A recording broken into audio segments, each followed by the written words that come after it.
I feel like one of the hardest relationships to let go of are the ones that end without truly understanding why they're even end. It's like somebody suddenly makes a decision to leave your life. Somebody suddenly makes a decision to ghost you. Somebody suddenly makes a decision where it's like they seemingly just give up as if nothing ever happened and they just seemingly decide to move on.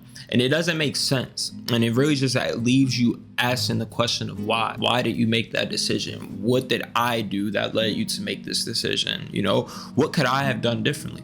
It just leaves you to wondering why and feeling like you need a why in order to be able to move on. You know, it's okay to be in a space where you want to understand why, you want to have answers to certain questions. And I feel like it's another thing to need a why, because although it can leave you questioning yourself, I think it's important to understand that some people are just going to make decisions that don't fully make sense. And that's okay. Like, it's okay to receive an ending to a story where it's like, it feels like you missed a few pages. It feels like you were here one day and then it's like, how did we get here? And that's completely understandable. But I think it's also important to understand that you don't need closure to move forward. I feel like a lot of times, and even myself in the past, we felt like we needed closure in order to be able to heal ourselves. We felt like we needed closure in order to be able to move forward, when that wasn't the case. Sometimes you gotta allow people's actions, some people's decisions to be the only closure that you need, because there's only so much that you can truly control. And I feel like the more times you dwell on trying to figure out that why, the more you get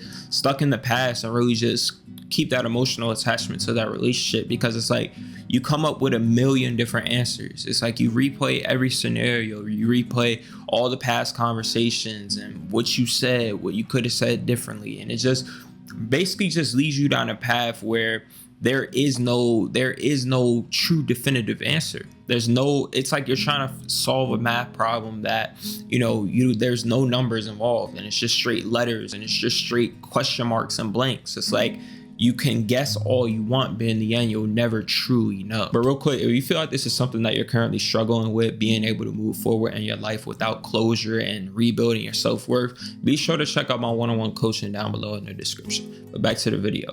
Personally for myself, I went through a lot of situations where it was like, dang, I don't really understand why you made this decision. This doesn't match up with the words that you were telling me. Because it's like one day people are saying, yeah, they're into you, they're committed, and then it's like another day, it's just one day later, so things just suddenly switch. And again, it doesn't make sense to you, but it makes sense to them. But it's like there's sometimes where we'll never be able to get an answer to those questions without compromising our own self-respect, our own love for ourselves. Because I've seen myself place myself in certain situations where I've reached out constantly over and over and over again, and it really just made me get in this continuous loop of constantly getting reattached to people, or constantly almost like resetting my feelings in a way. It was like I started the process of letting go, and then I would reset because I thought I needed closure, or I thought I needed an explanation, or things weren't adding up. And it was like, yeah, I might want it, but I also got to realize I don't need it because of what it costs me in order to be able to get it. Because again, reaching out to people, constantly asking to have conversations with people, after a while, it starts to drain you, and it doesn't bring any type of peace to you like you might think it would. And so I feel like a question you have to start asking yourself in those moments where things end without a true explanation and you're trying to let go, but it feels like you just have to hold on, is what are you looking for in closure that you can learn to give to yourself? I feel like oftentimes we get so caught up in needing closure, or think we need closure, because we think that closure will basically bring an answer to a question that we're asking about ourselves. Am I good enough? Am I lovable? And what did I do wrong? It's like we ask all these different questions. I feel like when you truly understand what's the answer that you're looking for in closure, and what will it finally bring you at peace with, or what are you hoping it will bring you to peace with? And sometimes we got to look to ourselves and, see like, I am good enough. Even if I wasn't good enough for this person, we got to see our own value. Even if somebody decided that it wasn't valuable to them, it's so many different things that we can ask about ourselves when we lack closure. And I feel like for myself and in my past, it was more so like, did I matter? this relationship matter to you, or did this friendship matter to you, and what led you to making the decision that you made, to where, it felt like they were able to move on so easy, or able to let go so easy, and not put in any type of effort, not care to have any conversations. It was just sudden. And I even think back to an actual relationship I had where it was like one day everything was going good, and then the next link up it was like a complete switch flip. And it's like, I learned throughout my time and just dealing with certain people is that sometimes you can't change people. Sometimes you can't force people to communicate their feelings, and people are having thoughts, but they don't ever care to voice them. And so it's like, people are thinking things internally, but they never express it. Some people have different fears. Some people have different traumas. And it's like, not everybody is in a space where they've healed. Not everybody is in a space where they know how to face their fears. So instead they run from them.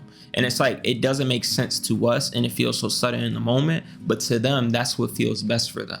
And I feel like at times I've got myself caught up in thinking, oh, we could work through this. Oh, we could fix this. Oh, we can just face that. This doesn't mean this. And, you try and like almost, fix people, or try and like negotiate with them. And it's like, sometimes you got to allow people to be, because staying in that relationship with them being the way that they are, it's gonna end up bad in the end anyways. And so I feel like a big lesson I had to learn like over the past like 2 years is like to learn how to really surrender, and learn how to just kind of see people for who they are, and see that not everybody's where I am, not everybody handles situations how I would handle them, and just allowing that to be, not trying to fix it, but more so learning how to come to acceptance with the weird decisions, in my eyes, the weird decisions that people make.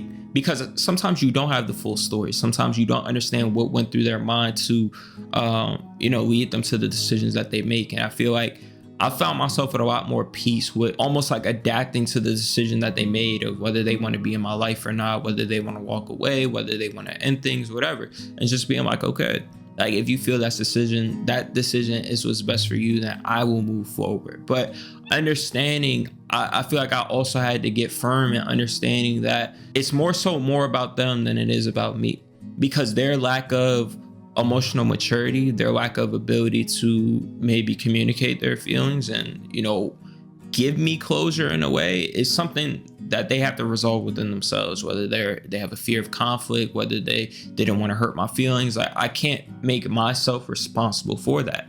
And I feel like oftentimes you'll hear this and you'll be like, okay, it's just their fault. No, that's not what I'm saying, because I feel like you also have to just make decisions off of what you have. Again, you're not going to get answers to questions that you don't have the answer to, especially if it costs you your self-respect and it costs you, your peace in order to get that answer, aka it's just like reaching out to people.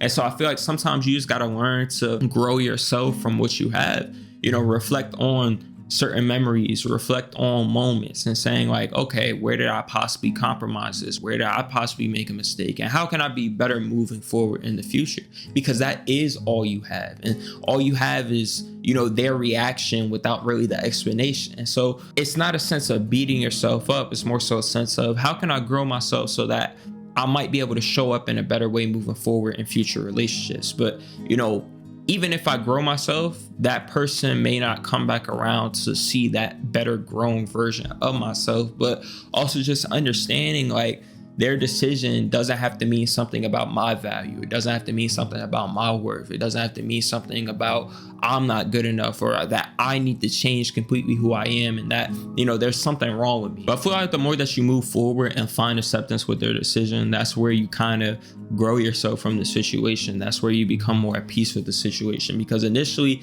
you are going to have a lot of questions, and there's going to be a lot of thoughts of reminiscing on the past. But I've found that the more I reflect and the more that I apply and, determine how I'm going to grow from it, see the purpose in it and how it's making me a better version of myself, seeing the positives to take away from the situation, having gratitude towards the person and the situation and the moments and experiences, and seeing how God had it as a necessary experience for me to go through in my life.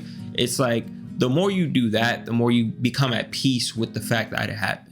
And you don't make yourself a victim to it. You don't allow it to, again, define or, mean something about you, especially in a negative way. Because again, people are going to make so many decisions where they decide to leave, where they decide to give up on you, where they decide to not communicate, where they don't show up in the way that you would have showed up, or their words don't match the ending to the story that you received. And it, again, brings a lot of questions. But when you learn to disassociate yourself and who you are as a person from those thoughts and those questions and those fears and just those worries, kind of, then you understand, like, okay, this is just something I grow from. This is something that I don't have to allow to mean something about me. And this is something I can move forward from without needing answers to those questions in order to make myself feel secure. But I love and appreciate you guys as always. Be sure to leave a comment down below on some takeaways and whether you enjoyed the video or not, as well as like and subscribe, and as well check out my one-on-one coaching down below in the description.